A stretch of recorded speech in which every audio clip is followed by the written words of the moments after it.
which statement gives a condition that enables diffraction to occur. Okay, so in diffraction, so diffraction is a property of a wave, right? Such as just like a reflection. Okay, reflection is a property of a wave. Like when light strikes a boundary, it reflects back. Similarly, any wave, okay, any wave, because light is a wave primarily, so any wave which intersects a boundary, or when a wave is encountered by a boundary, it eventually reflects back, and some of it gets refracted, right?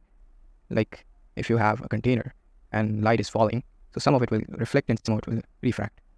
Just like that, diffraction is also a property of wave, and this is something which I can show you via a simulation. So here today we have a very amazing simulation. So let me show you normally how waves propagate in a medium. So I have a tab here. So let's press this tab and you will see how normally waves propagate.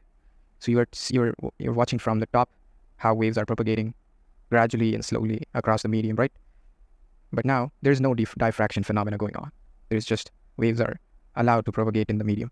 But when we shift it to this, okay, here we will be able to observe the diffraction phenomena.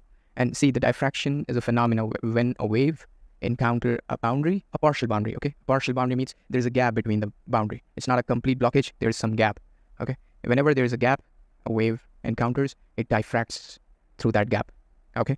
So let's generate, this is our wave generator, and let's generate some waves and see what will happen. See, the waves are now diffracting because of the partial boundary. If I move it,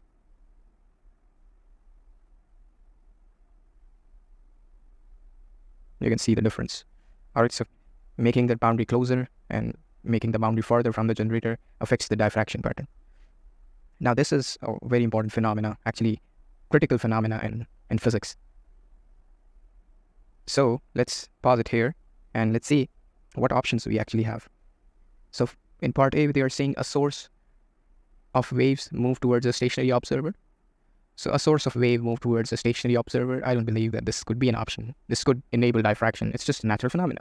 There's nothing as a partial boundary. Okay. So this cannot be an option. So option B is a wave is partially blocked by an obstacle. Yes, that's the right option. So no need to check for other options because I'm pretty sure this is the right option. Oh, wrong color.